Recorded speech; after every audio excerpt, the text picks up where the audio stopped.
Kalimat "aku tidak bisa hidup tanpa kamu" mungkin terdengar seperti ungkapan omong kosong belaka. Namun, jika menelisik beberapa kisah cinta yang terjadi pada masa lalu, kalimat tersebut adalah ungkapan nyata cinta di antara dua sejoli. Namun, naasnya kisah cinta yang indah harus berakhir dengan tragis. Berikut adalah kisah cinta antara dua sejoli yang pada akhirnya menyayat hati. Cleopatra dan Mark Antony. Cleopatra VII, sang ratu Mesir dari dinasti Ptolemeus I yang berkuasa di Mesir, adalah kekasih dari Julius Caesar. Namun, Cleopatra bukanlah orang Mesir, tetapi keturunan Makedonia. Setelah kematian Caesar, tersebar rumor bahwa Cleopatra terlibat dalam pembunuhan Caesar. Atas rumor tersebut, orang kepercayaan dan sahabat Julius Caesar, Mark Antony, mengundang Cleopatra untuk membahas kematian Julius Caesar dan membicarakan aliansi Roma dan Mesir di markasnya Antolia. Antony merupakan jenderal besar yang disukai oleh Julius Caesar karena sifatnya yang riang dan obsesinya yang tinggi. Sebelumnya, Mark Antony telah bertemu Cleopatra di Roma ketika masih menjadi selir mentornya Julius Caesar. Tetapi, Antony kini bertemu dengan Cleopatra yang sangat kuat serta memiliki kecantikan bak dewi. Kecerdasan Cleopatra juga sangat luar biasa hingga hal tersebut menarik perhatian dari Mark Antony. Cleopatra pun mengundang Mark Antony untuk menghabiskan musim dingin bersama. Karena kerap menghabiskan waktu bersama, hubungan Cleopatra dan Mark Antony pun berlabuh di pelaminan pada tahun 37 sebelum Masehi. Tentunya hal ini membawa Mesir pada posisi yang sangat menguntungkan. Pernikahan mereka mempererat hubungan antara Roma dan Mesir. Lalu, Antony kembali ke tanah Cleopatra setelah pernikahan mereka. Antony dan Cleopatra menjadi penguasa yang sangat kuat dan bersama-sama mereka melawan Octavian, yang merupakan lawan politik Antony di Romawi. Octavian yang masih memiliki hubungan darah dengan Julius Caesar amat sangat marah ketika mengetahui Antony memberikan sebagian wilayah Timur Tengah yang meliputi Mesir, Siprus, Kreta, dan Suriah sebagai hadiah pernikahan. Octavian tidak bisa menerima begitu saja hal tersebut. Ia pun memutuskan untuk berperang melawan Antony dan Cleopatra pada tahun 31 sebelum Masehi, yang berlangsung di Actium, Yunani. Sayangnya, pasukan Cleopatra dan Antony mampu dikalahkan oleh pasukan Octavian. Antony kemudian kembali di medan perang tak lama setelah itu. Namun, mendengar berita yang menyesatkan tentang kematian Cleopatra. Antony mengira bahwa kekasihnya telah tewas.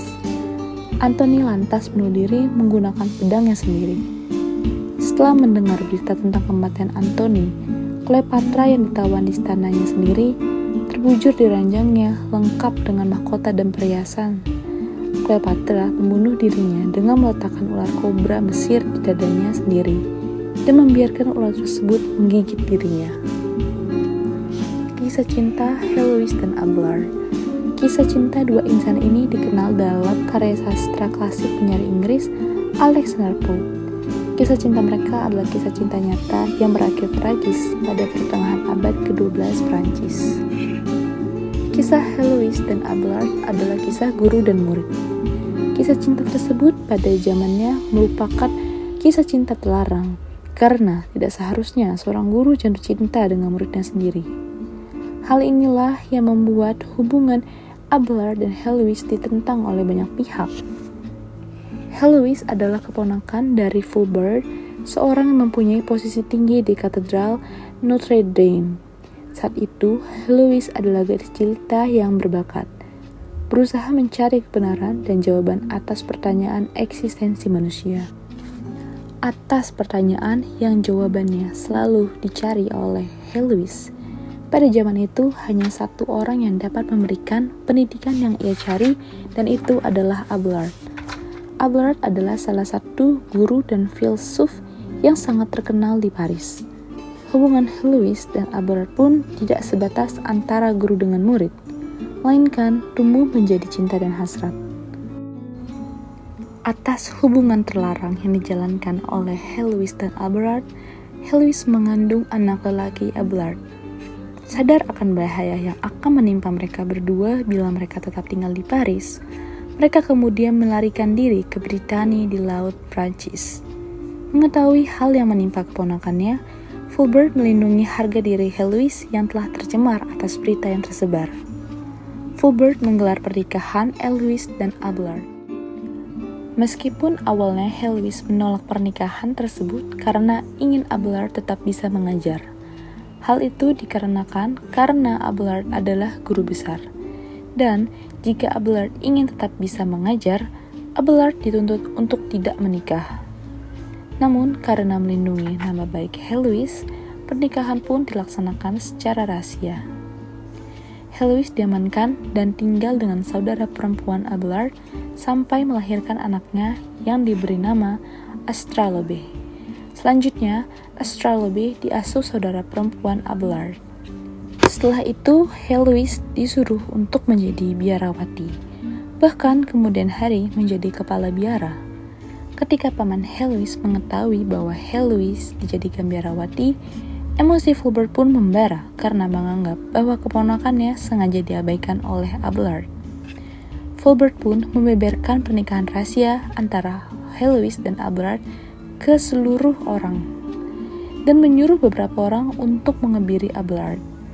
Atas hal yang menimpa Abelard adalah peristiwa naas bagi Abelard karena mengetahui dirinya sudah dipandang buruk oleh seluruh orang dengan kehidupan pribadinya yang jauh dari norma susila. Sehingga ia tidak melanjutkan profesinya sebagai guru dan memilih mengasingkan diri. Saat itu, Canon Bredel meminta Abelard untuk tidak bersama dengan Heloise lagi. Abelard dan Heloise pun setuju untuk tidak bertemu lagi. Mereka kemudian mengambil langkah untuk menjadi biarawan dan biarawati. Dalam hal ini, Heloise harus merelakan anaknya dan tidak bertemu lagi dengannya. Meskipun raga mereka terpisah selama 20 tahun, mereka masih saling menjalin kasih melalui surat menyurat, dan cinta mereka tetap terjaga. Pada kesempatan yang berarti untuk mereka bertemu secara singkat pada perayaan di Paris. Saat itu, mereka menyadari bahwa cinta yang mereka bagikan satu sama lain adalah alasan dari eksistensi manusia. Alasan dari keberadaan manusia. Sebuah jawaban yang dicari oleh seorang Heloise muda dahulu kala saat ia pertama kali bertemu dengan Abelard. Setelah itu, mereka tidak pernah bertemu kembali. Abelard pun menutup mata untuk selamanya, dan jenazahnya diserahkan ke Heloise. 20 tahun kemudian, Heloise menyusul cinta sejatinya. 600 tahun kemudian, setelah kematian Heloise dan Abelard, Josephine Bonaparte mengagumi dan merasa tersentuh dengan kisah cinta Heloise dan Abelard. Ia menginstruksikan agar sisa-sisa dari tubuh Heloise dan Abelard dimakamkan di pemakaman Père Lachaise, Paris. Kisah yang menyayat hati karena dibutuhkan lebih dari 600 tahun agar Heloise dan Abelard bisa bersatu kembali. Sampai saat ini, para pengagum Heloise dan Abelard dari seluruh dunia mengunjungi makam di mana sisa-sisa dari Heloise dan Abelard beristirahat selamanya bersama-sama. Kisah cinta Shah Jahan dan Mumtaz Mahal. Kisah cinta pandangan pertama yang manis antara Shah Jahan dan Mumtaz Mahal bermula saat Pangeran Khurram, panggilan Shah Jahan kala itu, bertemu dengan Mumtaz pada 1607. Pangeran Khurram saat itu berusia 16 tahun sedang berkeliaran di sekitar bazar kerajaan untuk menggoda gadis-gadis dari keluarga bangsawan yang mengelola stan. Di salah satu stan tersebut, Pangeran Khurram bertemu dengan Mumtaz Mahal yang nama aslinya Arjuman Banu Begum. Saat itu, Mumtaz merupakan seorang gadis muda berusia 15 tahun yang ayahnya akan segera menjadi Perdana Menteri. Meskipun jatuh cinta pada pandangan pertama, ia tidak diizinkan untuk bersatu dalam pernikahan kala itu. Pangeran Khurram terlebih dahulu harus menikahi Kandahari Begum. Setelah itu, ia menjadikan Mumtaz istri ketiga yang dinikahinya pada tanggal 27 Maret 1612. Pangeran Khurram jatuh cinta dengan Mumtaz tidak hanya karena kecantikannya yang rupawan. Mumtaz merupakan wanita yang cerdas dan berhati mulia karena memiliki jiwa sosial yang tinggi. Hal tersebut dibuktikan dengan Mumtaz Mahal yang selalu membuat daftar nama janda dan anak yatim untuk diberikan makanan dan uang. Kedua insan itu memiliki 14 anak dalam usia 19 tahun pernikahan. Namun yang menyedihkannya, 7 meninggal saat lahir atau saat usia yang sangat muda. Mumtaz adalah seorang istri yang selalu mengabdi kepada suaminya. Hal tersebut terbukti saat Mumtaz yang sedang hamil besar mendampingi Shah Jahan pada saat sang suami menghancurkan pemberontakan yang dipimpin oleh Khan Jahan Lodi pada 1613 di Deccan. Mumtaz Mahal pun melahirkan seorang bayi perempuan di tenda perkemahan. Namun naas, saat melahirkan, nyawa Mumtaz tidak dapat diselamatkan. Bak seperti disambar petir. Shah Jahan sangat hancur ketika istri tercintanya meninggal dunia. Setelah kepergian Mumtaz, Shah Jahan tidak dapat dihibur. Ia pun berkabung di tempat terpencil selama 1 tahun. Sang suami muncul kembali ketika anak perempuan tertua mereka, Jahan Nara Begum, menjemputnya. Perawakan sang ayah pun telah berubah drastis. Rambutnya telah memutih, punggungnya bungkuk, dan wajahnya lusuh. Untuk mengenang wanita yang paling dicintai, Shah Jahan membuat bangunan megah sebagai lambang cinta. Tempat peristirahatan sang istri berlokasi di tepi sungai Yamuna. Pembangunan tersebut memakan waktu 22 tahun, dimulai dari 1632 Masehi sampai 1648 Masehi. Taj Mahal dibangun dengan marmer putih dan jadi permata arsitektur Kesultanan Mughal di India, serta merupakan terwujudnya dari visi Shah Jahan tentang rumah Mumtaz di surga. Bangunan tersebut dinamai Taj Mahal, dengan luas hampir 17 hektar yang terdiri atas masjid, rumah tamu, dan pintu gerbang utama di selatan, dan halaman luar. Arsitektur Taj Mahal menggabungkan unsur-unsur gaya seni Islam, India, Persia, Ottoman, dan Turki, membuat Taj Mahal menjadi warisan dunia yang diakui oleh UNESCO.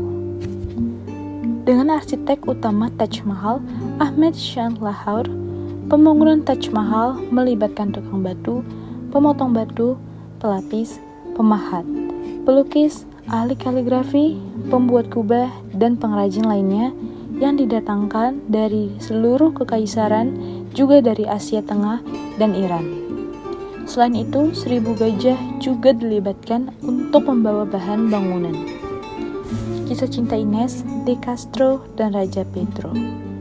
Kisah cinta antara dua insan yang berujung pada perang saudara menggambarkan sangat pelik hubungan asmara antara Ines de Castro dan Raja Pedro. Semuanya bermula pada tahun 1340 ketika Ines de Castro menjadi dayang putri Konstansi of Castile, istri dari putra mahkota Portugal, Pangeran Pedro. Ketika menjalani tugas itu, ia membuat Pangeran Pedro terpukau. Rasa cinta yang tumbuh semakin hari semakin kuat membuat Pedro mengacuhkan istri sahnya. Hubungan yang terjalin antara Pedro dan Ines membuat mereka memiliki 3 orang anak. Namun, hubungan antara Ines dan Pedro tidak disukai dan tidak mendapat restu ayah Pedro, Raja Alfonso IV dari Portugal. Ketika Constance of Castile meninggal pada 1349, Pedro berusaha menjadikan Ines sebagai istri sahnya sekaligus calon ratu Portugal. Atas keputusan Pedro tersebut, sang ayah turun tangan dengan mengusir Ines agar jauh dari Pedro. Usaha sang ayah pun sia-sia, karena cinta membara Pedro untuk sang pujaan hati tidak pernah padam. Oleh karena itu, sang ayah membunuh Ines agar benar-benar hilang dari hidup Pedro. Perbuatan yang dilakukan oleh sang ayah kepada pujaan hati membuat Pedro naik pitam dan memutuskan untuk berperang melawan ayahnya. Perang saudara antara ayah dan anak tersebut dibenangi oleh Pedro. Setelahnya, Pedro kemudian menggali kuburan kekasihnya dan membangunnya sebuah makam kerajaan, dan membuat seluruh Portugal bersumpah kepada Ines sebagai ratu mereka. Bahkan, beberapa sumber mengatakan bahwa Pedro memerintahkan para pejabat kerajaan mencium jari Ines yang telah menjadi mayat sebagai bukti kesetiaan mereka. Andrew Jackson dan Rachel Donaldson. Kisah cinta pada abad 18 di Amerika Serikat yang sangat kontroversial, yang saat itu Rachel Donaldson adalah istri dari Presiden Amerika Serikat ke-7 Andrew Jackson di tahun 1791. Oleh karenanya, tentu kehidupan masa lalunya tersorot. Diketahui sebelum menikah dengan Andrew Jackson pada tahun 1791, Rachel Donaldson adalah janda dari Louis Roberts. Rachel Donaldson meyakini bahwa sang mantan suami telah mengurus seluruh proses perceraian mereka.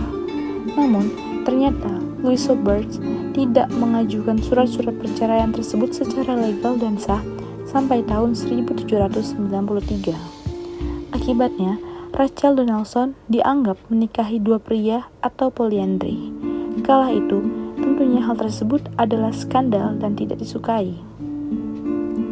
Kompetitor Andrew Jackson mengambil kesempatan untuk menyerang Jackson dalam pencalonan sebagai presiden dengan menggunakan masa lalu Rachel. Rachel disebut sebagai wanita yang tidak memiliki moral.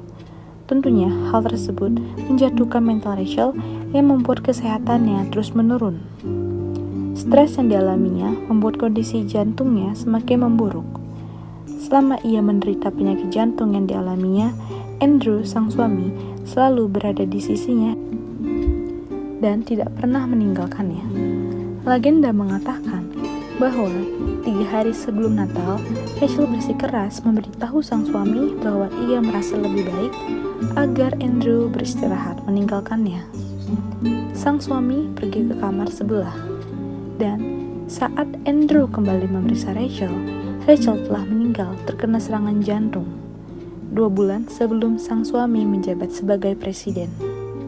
Tentunya, Jackson sangat terpukul atas kematian sang istri tercinta. Dikabarkan bahwa Andrew memeluk Rachel dengan sangat lama, berharap agar Rachel dapat hidup kembali.